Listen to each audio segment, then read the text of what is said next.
सर्वेभ्यः सर्वाभ्यश्च नमो नमः। स्वागत है आप सभी को इस कक्षा पर। तो इस कक्षा में हम संस्कृत सीयूईटी जो बीएड है उसके सिलेबस के बारे में चर्चा करने वाले हैं। बीएड के लिए भी सीयूईटी जो है परीक्षा लेता है, ठीक है। तो वहाँ पर संस्कृत सीयूईटी बीएड यानी शिक्षा शास्त्री है ना, तो उसका सिलेबस हम यहाँ पर चर्चा करने वाले हैं। तो सबसे पहले देखते हैं कि उसका कोड क्या है ना, ACQP01। अच्छा, मैं पहले बता दूं कि इसके लिए क्वालिफ़िकेशन क्या होना चाहिए।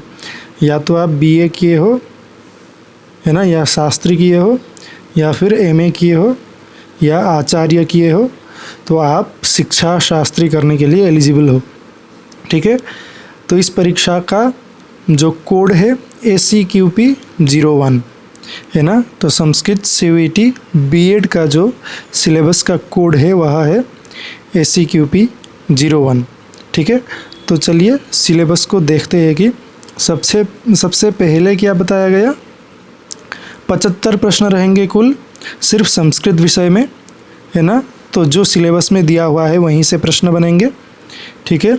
और सभी के सभी प्रश्न संस्कृत में रहेंगे, तो यह एक विशेष ध्यान में रखना है, ठीक है। तो यहाँ पर कुल 3 सेक्शन है, 3 घटक है ना। तो वहाँ पर सबसे पहला जो है प्रोफिशिएंसी इन संस्कृत लैंग्वेज है ना, संस्कृत भाषा में आपका जो पात्रता है, दक्षता, उसको देखना। तो उसमें सबसे पहले क्या विषय निर्धारित किया गया, तो देखिए सबसे पहले तो शब्द रूपाणी है ना। तो अजंत, हलंत, सर्वनाम, सभी प्रकार के शब्द रूपों के बारे में पूछा जा सकता है, कहीं से भी पूछा जा सकता है, क्योंकि यहाँ पर कोई निर्धारण नहीं किया गया। तो शब्द रूप विषय को जो है अच्छे प्रकार से संपूर्ण करना है, अध्ययन करना है, जो कि कई सारे वीडियो जो है इस संस्कृत साधना चैनल पर उपलब्ध है, आप यहाँ भी देख सकते हैं। उसी प्रकार से जो है धातु रूपाणी है ना। तो कई सारे धातु रूप है, परस्मैपद पद, आत्मनेपद, सभी पद्धतियों से आप सबको धातु रूपों को देखना है, ठीक है। तो धातु रूप में भी कोई निर्धारण नहीं किया गया, तो आप सबको संपूर्ण जो है जितने भी धातु मिलते हैं और पुराने प्रश्न पत्र के अनुसार धातु रूपों को भी ध्यान में रखना है। फिर संधि, स्वर संधि, व्यंजन संधि, विसर्ग संधि, तो सभी प्रकार के संधि को अच्छी तरह से पढ़ना है, जो कि यहाँ पर कक्षाएं उपलब्ध है चैनल में, आप वहीं से अध्ययन कर सकते हैं। और भी विस्तार पूर्वक कक्षाएं आएंगी संधि के बारे में।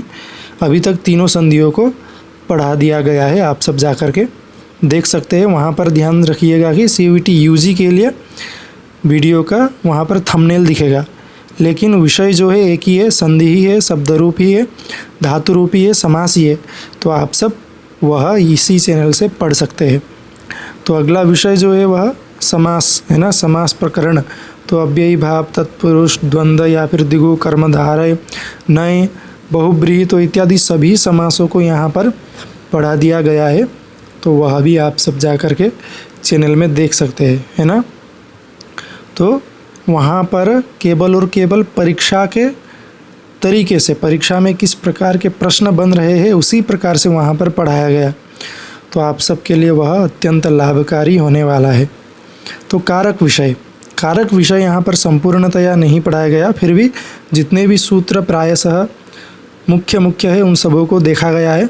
तो आप सब जा कर के कारक के प्रकरण को उपपद विभक्ति करके वहाँ पर वीडियो मिलेगा, जहाँ पर कारक के भी कई सूत्रों को पढ़ाया गया है, आप सब जा कर के देख सकते हैं। और उपपद विभक्ति भी सिलेबस में है, तो आप सब वह भी देख सकते हैं। तो देखिए कारक में कर्तृ, कर्म, करण, संप्रदान, अपादान, अधिकरण है ना, इत्यादि सभी कारकों का अध्ययन करना है। स्वतंत्र कर्ता, साधकतमं करणम है ना, कर्तुरीप्सिततमं कर्म, कर्मणायम अभिप्रेति से संप्रदानम इत्यादि, ध्रुवमुपायो अपादानम, तो सभी प्रकार के वहाँ पर सूत्रों को चर्चा किया गया है, आप सब देख सकते हैं। तो कृदंत को भी पढ़ाया गया। कृदंत यानी कृत अंताः है ना, जहाँ पर क्या है, कृत प्रत्यय लगे हुए हैं, उन सबको यानी कृत प्रत्ययों को पढ़ना है। निजंता, णिज प्रत्ययों को पढ़ना है। फिर सनंता, सन प्रत्यय को, फिर तद्धित है ना, अपत्यार्थक, मतुप, वतुप इत्यादि सभी जो तद्धित प्रत्यय है उन सबों को पढ़ाया गया है, तो आप सब वह भी देख सकते हैं। तो स्त्री प्रत्यय उनमें से टाप, नीप और नीश, ये सिर्फ तीनों पढ़ना है ना। टाप और नीप यहाँ पर पढ़ाया जा चुका है और नीश को भी मैं कक्षा लेकर के आऊँगा, आप वह भी देख सकते हैं। तो वाच्यम, कर्तृवाच्यम, कर्मवाच्यम, भाववाच्यम, है ना, तो यह विषय भी यहाँ पर लगा हुआ है जो कि कर्तृकरणयों तृतीया के अंतर्भुक्त है। आप यह विषय भी अच्छे प्रकार से अध्ययन कर लीजिए। तो वर्तनीगता अशुद्धि, तो जो वाक्य में अशुद्धियाँ हैं उन सबको ढूंढ करके उन सबका शुद्ध क्या है वह आप सबको लगाना है, ऐसे भी प्रश्न बनेंगे। ठीक है, तो पहला जो सेक्शन है घटक 1, तो वहाँ पर इतने ही विषय है। तो अगला जो विषय है वह साहित्य के ऊपर है ना। पहला जो था वह व्याकरण था, अब द्वितीय जो है वह साहित्य के ऊपर है। तो साहित्य में वैदिक वाङ्मय का इतिहास, ऋग्वेद, यजुर्वेद, सामवेद, अथर्ववेद, वेदांग इत्यादि सभी के इतिहास के बारे में पढ़ना है, जो कि कक्षाएं चैनल में अवेलेबल है ना। संस्कृत लिटरेचर, संस्कृत साहित्य के बारे में। तो उसके बाद अवान्तर जो साहित्य है वह ब्राह्मण है, तो सभी ब्राह्मण साहित्य को पढ़ना है, वो भी पढ़ा दिया गया है, देख सकते हैं। फिर आरण्यक, फिर उपनिषद है ना, इत्यादि को कौन से वेद से कौन सा ब्राह्मण संबंध है, कौन सा आरण्यक संबंध है, कौन सा उपनिषद संबंध है, और उनमें कितने अध्याय या फिर कांड मिलते हैं, या फिर प्रश्न या फिर मुंडक किस प्रकार से विभाजन है, वह सब है ना। तो वहाँ पर कौन कौन से संवाद है, कौन कौन से आख्यान है, सूक्तियाँ कैसे मिलते हैं, विद्यया विन्दते अमृतम है ना, विद्यया अमृतम अश्नुते, सत्यमेव जयते इत्यादि सूक्तियाँ जो है वह कौन कौन से उपनिषद, आरण्यक या ब्राह्मण में मिलते हैं, तो वह सभी और प्रतिपाद्य विषय इत्यादियों को देखना है। तो कक्षाएं उपलब्ध है, आप देख सकते हैं। तो वेदांत है ना, वेदांत दर्शन, दर्शनानी सभी दर्शन, वेदांत दर्शन की कक्षाएं यहाँ पर CUET PG करके वहाँ पर प्लेलिस्ट में या फिर कक्षाएं मिल जाएंगी आप सबको। दर्शनानी प्लेलिस्ट भी है, तो आप सब जा कर के देख सकते हैं। वहाँ संपूर्णतया दर्शनों को परिचय वहाँ पर किया गया है। तो पुराण, रामायण, महाभारत इत्यादि विषय को भी आप देख सकते हैं जा कर के। तो यह भी पुराण, 18 पुराण, उपपुराण, रामायण का परिचय, प्रतिपाद्य विषय, कांड, महाभारत का परिचय, पर्व इत्यादि सभी को देखना है। फिर महाकाव्य जो संस्कृत साहित्य सामान्य परिचय, इस नाम से एक प्लेलिस्ट है, वहाँ पर आप जा कर के देख सकते हैं कि वहाँ पर संस्कृत साहित्य का जो सामान्य परिचय है वहाँ पर किया गया। फिर कवि है ना, कवियों के बारे में पढ़ना है, जो कि संस्कृत साहित्य सामान्य परिचय का जो भाग 3 है, तीसरा भाग, वहाँ पर सभी कवियों के बारे में वहाँ पर चर्चा किया गया है। नाटकम है ना, नाटकों का भी चर्चा वहाँ पर मिलेगा। गद्यम, पद्यम, चंपू है ना, गद्य और पद्य का मिश्रित जो चंपू है। तो सभी प्रकार के साहित्य को आप सबको ध्यान में रखना है, और विशेषतया आधुनिक रचना और रचनाकार है ना, इन सबको भी ध्यान में रखना है। ठीक है, तो यही विषय संस्कृत साहित्य से आप सबको पूछा जाएगा, यानी वैदिक साहित्य, दर्शन साहित्य, फिर जो काव्य साहित्य है वहाँ से भी प्रश्न बनेंगे, साथ ही साथ पुराण, रामायण और महाभारत, फिर आधुनिक रचनाओं के बारे में भी प्रश्न बनने वाले हैं। ठीक है, तो मूल और विशेष जो है घटक अंतिम 3 जो कि शिक्षा के विषय में है ना। आप सब शिक्षा ही पढ़ने जा रहे हैं, शिक्षा शास्त्री करने जा रहे हैं, तो वहाँ पर शिक्षा का तो मूलतः अध्ययन करना ही है।